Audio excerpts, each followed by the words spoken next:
బీజాపూర్ జిల్లాలో encounter, 5గురు Maoist మృతి. PD అటవీ ప్రాంతాల్లో ఇంకా కాల్పులు కొనసాగుతున్నాయి. దానికి సంబంధించిన బ్రేకింగ్ న్యూస్ ఇది. ఛత్తీస్గఢ్ అబోట్స్వాడ్ అడవిలో కూంబింగ్ కొనసాగుతోంది. నిన్నటి ఎన్కౌంటర్ లో 27 మంది మావోయిస్టులు హతమయ్యారు. మావోయిస్ట్ అగ్రనేత నంబాల కేశవరావు కూడా మృతి చెందినట్టుగా తెలుస్తోంది. నిన్న ఛత్తీస్గఢ్ ఎన్కౌంటర్ లో మరో అగ్రనేత కూడా హతమయ్యారు. బాపట్ల జిల్లాకు చెందిన సజ్జా నాగేశ్వరరావు మృతి చెందినట్టుగా తెలుస్తోంది. పోస్ట్ మార్టం తరువాత మృతదేహాలను గుర్తించనున్నారు పోలీసులు. మరికొందరు అగ్రనేతలు గాయపడి ఉంటారని కూడా అంచనా వేస్తున్నారు. పారిపోయిన మావోయిస్టుల కోసం ఇంకా కూంబింగ్ కొనసాగుతోంది.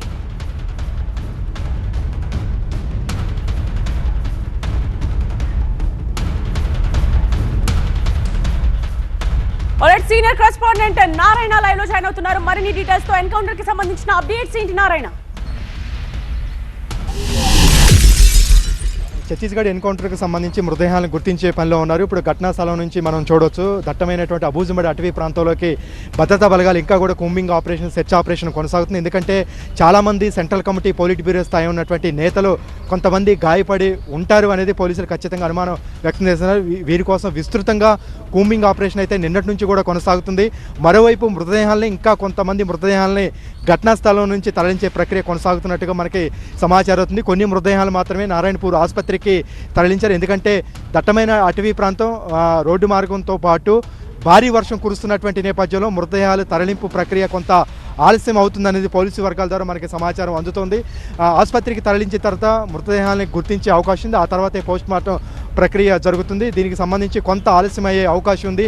కుటుంబ సభ్యులు కానీ, బంధువులు కానీ ఎవరైనా వచ్చి ఉంటే వాళ్ళకి మృతదేహాలని అప్పగిస్తారు. ప్రస్తుతానికి నంబాల కేశవరావుతో పాటు నాగేశ్వరరావు అనేటువంటి ఇద్దరు వ్యక్తులు మృతి చెందినట్టుగా గుర్తించారు ప్రాథమికంగా. మిగతా వాళ్ళు ఏ క్యాడరు, ఏ స్థాయి ఉన్నటువంటి ఉన్నారు వ్యక్తులు అనేది ఇంకా గుర్తించే ప్రక్రియలు అయితే ప్రస్తుతం ఉంది. అయితే నిన్న ఎన్కౌంటర్లో ఇద్దరు జవాన్లకి గాయాలని ఒక అతను మృతి చెందాడు. ఇప్పుడు తాజాగా అందుతున్నటువంటి సమాచారం ప్రకారం నిన్న గాయపడినటువంటి జవాను ఇప్పుడే ఆసుపత్రిలో చికిత్స పొందుతూ రమేష్ అనే జవాను మృతి చెందినట్లుగా సమాచారం అవుతుంది. దీంతో ఇద్దరు జవాన్లు మృతి చెందారు. 27 మంది మావోయిస్టులు ఈ అబూజ్మడి ఎన్కౌంటర్లో మృతి చెందినట్లుగా పోలీసులు అయితే ధృవీకరించారు. దీనికి సంబంధించి మృతదేహాల గుర్తింపు ప్రక్రియ అయిన తర్వాత వారికి అప్పగించే అవకాశం ఉంది. మరో ఎన్కౌంటర్ బీజాపూర్ జిల్లాలో ఈరోజు కొద్దిసేపటి క్రితం జరిగింది. ఈ ఎన్కౌంటర్లో 5గురు మావోయిస్టులు మృతి చెందారు. మనం ఇక్కడ ఉన్నటువంటి పరిస్థితిని ఒకసారి చూస్తే కరెగుట్టలలో 24 రోజులు జరిగినటువంటి ఆపరేషన్లో 31 మంది మావోయిస్టులు మృతి చెందారు. ఇక్కడ 2 తాత్కాలికమైనటువంటి బేస్ క్యాంపులతో పాటు కొన్ని స్థావరాలను కూడా గుర్తించి స్వాధీనం చేసుకున్నారు. కానీ ఇక్కడ పెద్దగా పురోగతి సాధించలేదు భద్రతా బలగాలు. ఎందుకంటే ఇక్కడ కీలకమైనటువంటి నేతలు హిడ్మా కానీ, ఆజాద్ కానీ, వీళ్ళకి సంబంధించినటువంటి పోలిట్ బ్యూరో స్థాయి ఉన్నటువంటి నేతలు ఖచ్చితంగా ఉంటారు అనేది భద్రతా బలగాలు భావించినాయి. కానీ 31 మంది మృతులలో అగ్రనేతలు కానీ, కీలక నేతలు కూడా ఎవరు కూడా చనిపోలేదు. ఈ కరెగుట్టల నుంచి సేఫ్ జోన్గా ఉన్నటువంటి ఇప్పుడు అబూజ్మడు ప్రాంతంలోకి వెళ్ళినట్టుగా ఇంటెలిజెన్స్ సమాచారంతోనే గత 3 రోజులుగా ఈ ప్రాంతాన్ని నలువైపులా కూడా వ్యూహాత్మకంగా చుట్టుముట్టి దీనికి సంబంధించి ఎన్కౌంటర్ జరిగినట్లుగా కూడా పోలీస్ వర్గాల నుంచి తెలుస్తోంది. దీంట్లో కేంద్ర కమిటీ సభ్యులు, పోలిట్ బ్యూరో స్థాయి ఉన్నటువంటి నేతలతోనే నంబాల కేశవరావు భవిష్యత్తు కార్యాచరణ గురించి సమావేశం ఏర్పాటు చేసినట్లుగా దీనికి సంబంధించి, ఎందుకంటే కేంద్ర కమిటీ కానీ, పోలిట్ బ్యూరో స్థాయి ఉన్నటువంటి అగ్రనేతలు ఉన్నటువంటి ప్రాంతంలో దాదాపుగా 3 నుంచి 4 అంచెల స్థాయిలో పెద్ద స్థాయిలో మిలిటరీ గార్డులు, పెద్ద స్థాయిలో వాళ్ళకి రక్షణ కవచంగా ఉంటుంది.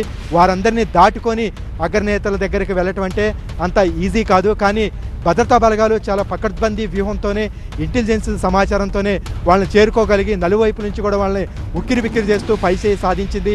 దీనికి సంబంధించి ఒక భారీ ఆపరేషన్, భారీ విజయంగా ప్రధాని మోడీతో పాటు హోంమంత్రి అమిత్ షా, ఛత్తీస్గఢ్ హోంమంత్రి, సీఎం, భద్రతా బలగాలు కూడా అతిపెద్ద విజయంగా భావిస్తున్నాయి. ఇంకా తప్పించుకున్నటువంటి, గాయపడినటువంటి మావోయిస్టుల కోసం అయితే ప్రస్తుతం ఇంకా కూంబింగ్ ఆపరేషన్ నారాయణపూర్, అబూజ్మడి అటవీ ప్రాంతంలో కొనసాగుతోంది.